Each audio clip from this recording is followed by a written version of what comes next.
Hi, everybody. So, thank you so much for being here today because today I have another inspiring interview for you. And today, here with me is Rita, and she's actually also a YouTuber. And about a year ago or so, Rita did interview with me for her YouTube channel, and we have been in contact ever since. And she shares also about the recovery, how to recover from various types of eating problems, disordered eating, and also how to restore your hormones, how to get your period back. And today I thought I will invite her here so she can, you can be introduced to her and what she's doing, because her story is also very inspiring and she has a lot of wisdom. So thank you so much, Rita, for being here today. Thank you for having me. Yeah. So maybe you can just start by sharing your story, what is the past you come from and where you are today? Okay, so to make a long story short, it all started when I moved to America from a whole new country, and I once I moved here, I felt like being born all over again in a whole new country, and I felt like everything was out of control for me. So one thing that I found that really helped me with with my depression and my stress and stuff like that was through controlling my food and my exercise, because that took the stress away from me. That took my depression away for the hour that I was exercising a day. So it was like a temporary relief, but it was also very addictive. And I think that a lot of people find coping mechanisms, whether they're good or bad. Some people find it through alcohol. Some people find it through, like I did, through exercising. So for me, it was through exercising and by controlling my weight, my shape, my body, and whatever way you can think of. And so, yeah. And then one thing led to another. The more I got into health and fitness, the more I also developed orthorexia, because I felt like, okay, so now I learned this new concept. Now I have to implement it in my life. And now I have to be more restrictive. Now I can't have dairy. Now I can't have meat. Now I can't have gluten or stuff like that. You just fall into this trap deeper and deeper. And then I was ignoring all the signs that my body was giving me at the time, because I thought I was doing the right thing. I thought, it'll just all go away. My body will just learn to adapt to this new lifestyle that I have. But until one day I lost my period for a year and a half, and then that completely changed my life. Like, that made me take recovery and look at recovery in a whole different way and take it so much more serious, because I didn't want to not have a period. And my whole journey, actually, I started a new journey by trying to get my period back. And me trying to get my period back, I learned so much about my body. I learned how to recover mentally and physically from body image issues, from disordered eating and exercise addiction. Yeah, yeah, and I relate to this part what you said, that you started to exercise and then you got sucked into the orthorexia and everything, like just deeper and deeper. And when I started to have the serious eating disorder, also I tried to just eat healthier because I had acne, just to improve my health or for my skin. And also it's not entirely a bad thing, but also I got sick, sunk into the the raw foodism and eat clean and everything in the stream. So yeah, and you don't really realize it when you, for example, for you lost your period and you're kind of something is very wrong here. And when I realized I have bulimia and eating disorder. So yeah, and so this was how you got into the eating disorder and everything. And can you maybe start talking about what was the first steps you did to start to get better? So like I said, when I lost my period, I started taking my health more serious, which, before I thought I was taking my health serious, but I took it way too far with orthorexia and stuff like that. But when I lost my period, I started doing a lot of research. I I didn't even know what amenorrhea was. I didn't know what hypothalamic amenorrhea was. So I did so much research and, like little by little, because I wanted to improve myself, because I wanted to get my period back so badly, I started to realize, okay, I need to focus on things that really matter to me. Do I really want to go for the rest of my life with just being skinny, being tiny, and have a six-pack and look like all these other girls that you see on Instagram and on social media? And then I just had to make a decision, like, do I want to be miserable and skinny, or do I want to be happy and healthy?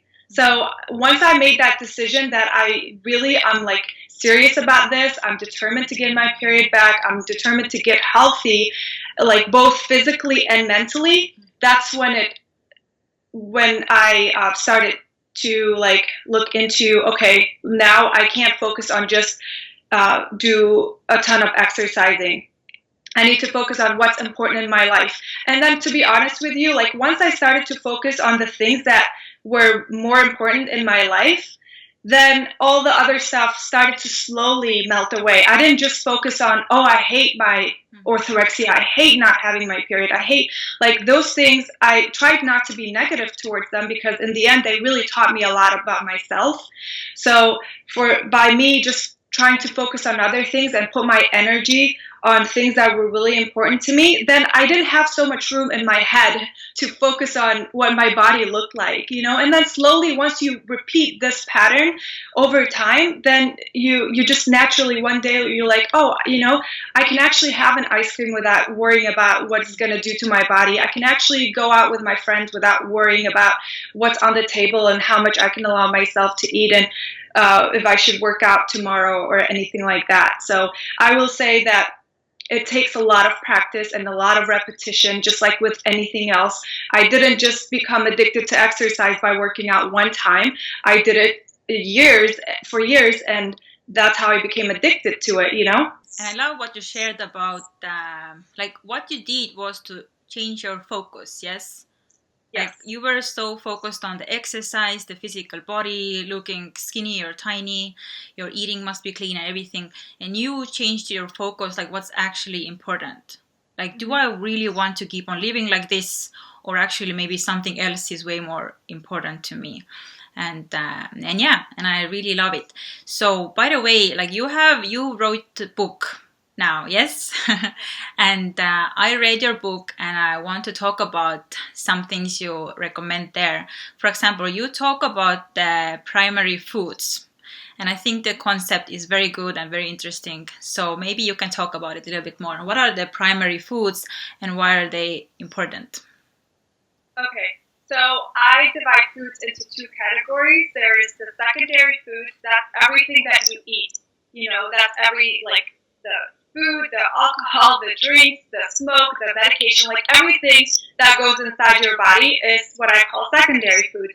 And then there is a concept that I also call primary foods, which is, I think, is more important than the secondary foods, because the primary foods feed you outside your plate. Those foods are things, or not real foods, but those things are like foods that feed you like your mind and your spirit and your soul, and like they give you an emotion that you cannot have with the best food in the world. And those things can be like, let's say you're in a really bad relationship, right? It does not, and you're trying to be healthy. I cannot sit and talk to you about how important broccoli is when let's say you're in a really bad relationship and you're being abused and you hate and you want to try to get out of it. So a relationship is part of your primary food. If you don't fix that first, I think then you trying to be, you can eat the healthiest food in the world, but you're still not going to be as healthy as you could be. Does that make sense? Yeah, that's totally makes sense. Yeah, and what I have shared about my story is also that like the serious like eating disorder started because of the acne and everything, and I tried to change my food because I thought like this is because of the food and I need to fix my food, and everything. But looking back, I actually like Like I have never told this, that actually like the stressful period I have had was because I broke up with a relationship, you know, Mm-hmm. and this like he was my kind of like the first love, and I was like completely heartbroken, and yeah, and just like after I don't know like weeks after breaking up, like it was like the worst year of my life, you know, like the depression, everything, and I broke up with like, or how I say, like break out with the acne and everything, and terrible digestion issues, hair falling out, like stress symptoms, right? Like the hormones and everything. So yeah, to me it makes complete sense. Yeah, and it's like the same thing I talk about in my book too, about when women try to get their period back. Another mistake they make is that they focus too much on their hormones. They focus too much about like what supplements should I take, what hormones should I take, what herbs should I take, and all that kind of stuff. Yeah, that can be important for you to take, and that can help you get your period back.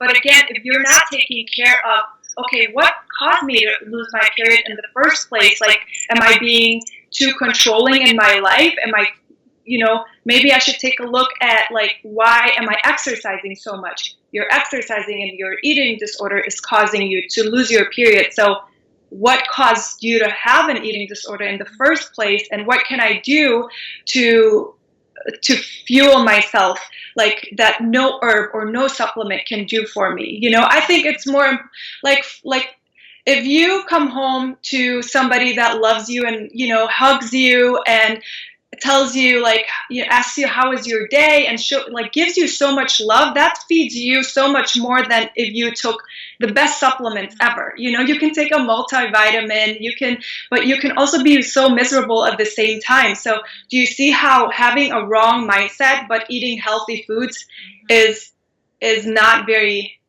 healthy for you overall? You can't even compare it, because I was eating like a freaking raw food diet, and I had eating disorder. Yeah. Like it wasn't healthy no matter how clean I ate. Yeah. Imagine if you had somebody in your life that was so caring for you, if you had like a very fulfilling relationship, a very fulfilling career, very like balanced life. I think that's why you see a lot of not so healthy people they can eat all the junk food in the world, but they're really happy in their lives because they have good relationships, they have good careers, they have a healthy, balanced life. So, yeah, I mean, long term, it's not good for you to eat all kinds of junk food all the time. But these people are so much happier than if you see somebody that's fit and like shredded, and like if you put those two people together and compare them, you can definitely see who's the happiest in their lives. Yeah, the mental and emotional health is like very, very important. So you talk about like a lot of like how to get your period back and stuff. Maybe you can talk, what are the biggest mistakes people make when they try to get their period back? Like what prevents them to get their period back? Okay, so obviously if they continue with not being able to increase their calories, and if they continue to over exercising and stuff like that, if they're not serious about getting their period back, then like you just won't get it back. But once you start being serious about it, it's much easier. That one mistake that I also see is people say, like I mentioned earlier, like focus too much on, okay, like my hormones are like, they focus too much on numbers. This is the level of estrogen I have. This is what my whatever looks like. I say that why not let go of control and just let it happen. And another mistake that I personally made was that I hated not having my period. Like I was like, I have amenorrhea and I hate it, and I felt like it was almost like a disease that I had, and I was resenting it. And then I realized, okay, you can't heal anything, whether it's amenorrhea, whether it's an eating disorder, whether it's like skin issues, whatever it is, you can't heal anything by hating it. You have to first accept it and acknowledge it and ask yourself, okay, what has this taught me? Like for me, amenorrhea taught me so much about myself that if I didn't have it, I wouldn't know all the things that I know about my body. I wouldn't be so in tune with my body now. So I actually try to look at it from a positive perspective and say, okay, I made a list over all the things that I learned about my body, over all the things that I'm grateful for having a period. And then I can actually start my healing process from a positive mindset and not from a place of negative thinking. Yeah, and this is like also I think like I have one video about this, like how like what did I learn from my eating disorder, and it is entirely like the positive thing I took from my eating disorder. Like I learned my lesson, and I choose to take it as a positive experience in order to kind of like protect myself in the future or be a better person or like never have to have the eating disorder, and also be so grateful of my body, like it was all the time protecting me, it was all the time serving me, everything had a reason. It wasn't my body rebelling me, it wasn't my body hating me, but actually like I was so grateful for my body, because otherwise I would have never woke up and started recovery, because sometimes you need to kind of get to this like a dark place when you're finally like something hits, like okay, this is not happening. Yeah, and I woke up. I call it like a kind slap from the universe. It's like you need to wake up and like learn from your lesson, but you need to move on too. Yeah. So you talk about the negative mindset, but how do you heal your mindset or the relationship with your body and yourself? Like, what do you think? What is the most important focus, or where to start? It takes a lot of practice and a lot of time, but like things that would help me was, okay, so there's this concept, and it's like it's true. So there's I learned that your thoughts are what create your feelings create your actions create your results. So every feeling you have really just comes from your head. So if I want to feel happy right now, I can control that by thinking happy thoughts. I can think about my little brother, I can think about a pet that I love, I can think just simple things that make me happy, and then that will cause me to be happy, right? That's the feeling I get from thinking happy thoughts. And then what actions would you take when you're happy? You would make good decisions. You would choose to nourish yourself instead of starving yourself. And then the results you have is a happy Rita, right? Mm-hmm. So if you take another person and they have negative thoughts, thinking all the time how they are fat and how they wish they could change certain things about their body, those people will feel a certain way, right? They will feel sad, they will feel depressed, and those feelings make them take an action of not very wise actions. They will choose to restrict, and then they will binge, and then they will that result in them doing that will cause them to just be a very sad, depressed person that's going through the cycle. So I think that's really, really important to understand that your thoughts create your feelings create your actions, and your actions create your results. That's like, once I learned that, I felt so powerful. I felt like, wow, now if anything makes me feel powerful now, it's knowing this. Not that I can control my food, not control my body, but it's knowing that it's all in my head, and it all starts from one thought. So I think that's one thing that I really want people to understand. I have heard about the same concept, like the thoughts and the feelings and the actions and everything. And I think it's so true.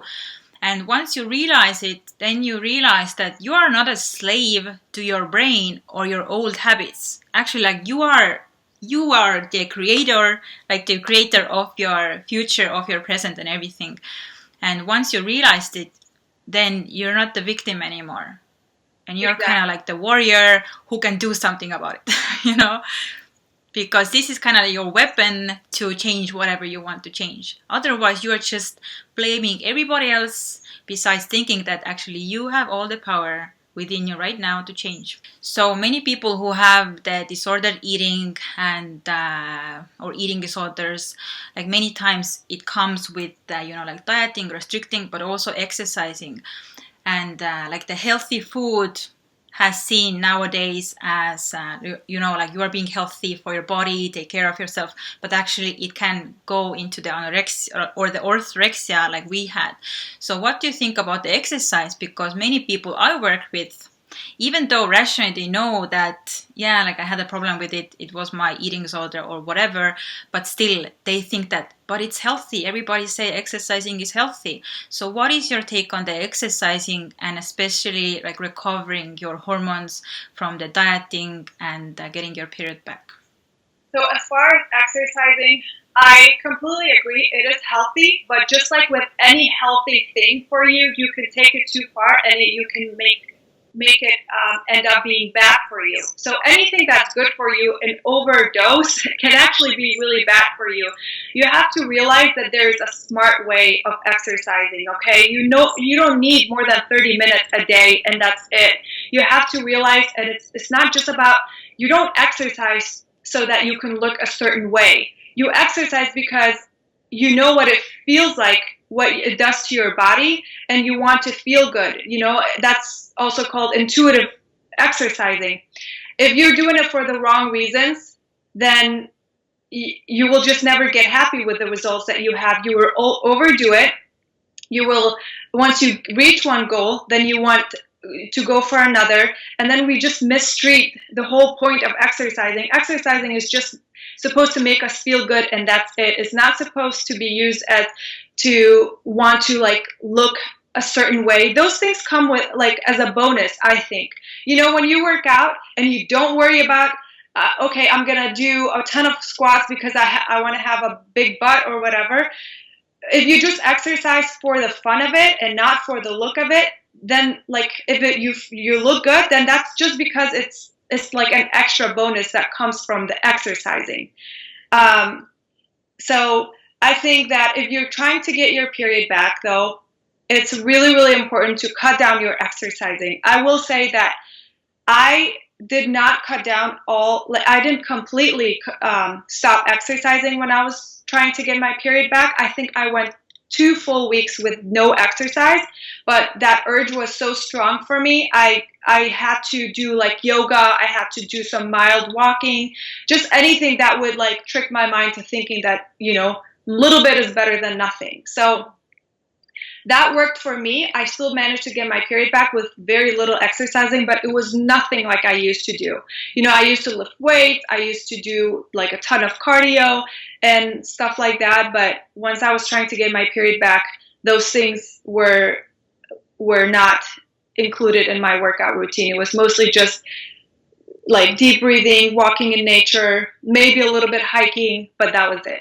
So thank you so much for sharing all that. But can you maybe share right now where you are today? Like how are you fully recovered? How is your relationship with the exercise, with your body, with yourself? And yeah. Yeah, I will say that 99% of the time I have a really good relationship with my body, with food and exercising. Of course, there are days where I'm triggered when I go on Instagram and I see other people that have like a perfectly fit body. But because I've learned what I've learned, I have it engraved in my brain now that, okay, if I keep doing what I'm doing, I'm just going to have a setback. So because I've also been able to mentally recover, it's so much easier. Like I realize I catch myself like within minutes.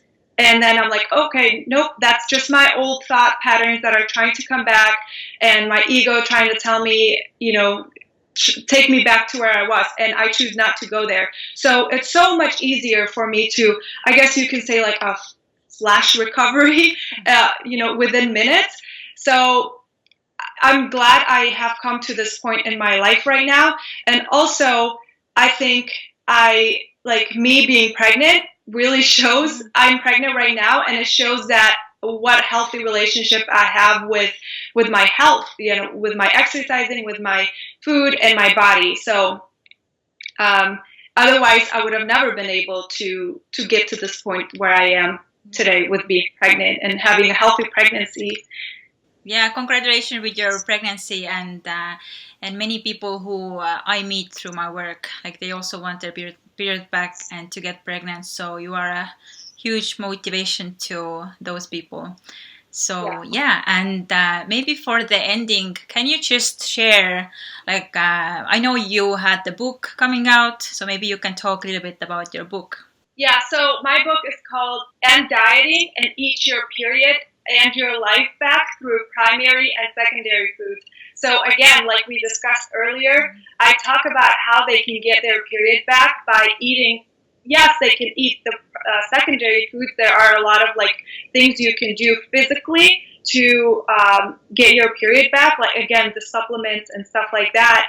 I've mentioned, like, I have a little section there that they can look into, but I also want to say that you have to work with a holistic or professional provider, because you could be taking, let's say, a lot of people say Vitex is really good for women to get their period back, but let's say you're also different. So if you try to take Vitex and you don't need it because you don't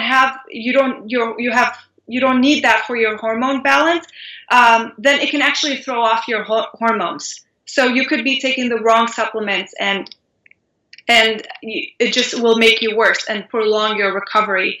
So I have that, and then I also talk about how to eat your period back through primary foods, like things you can do to feed yourself outside your plate. And I have so many examples on there, and that's one thing that I noticed. Like, one of the reasons I even wrote this book is because I noticed that this concept was missing.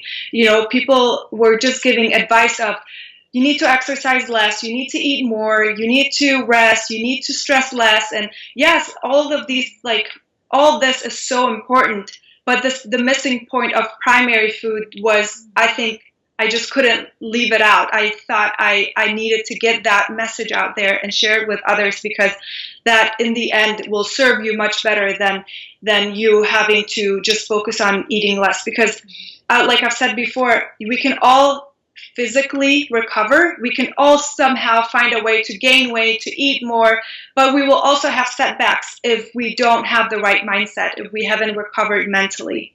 So that's why I really wanted to get this message out there through this book. Yeah, because it's all about the holistic approach, right? It's not only about the diet or eating or the physical recovery, because, like, as we talked about today, like, how hugely important is the mental recovery and the mental side of it, and the primary foods and everything. So it makes total sense. So and by the way, we will link all the links down in the description, your YouTube channel and your website, and also your book and everything, so everybody can go and find out about you more. So yeah, thank you so much for coming today, and yeah. Thank you, Lisa. It was such a pleasure. Yeah. Okay. Bye. Bye.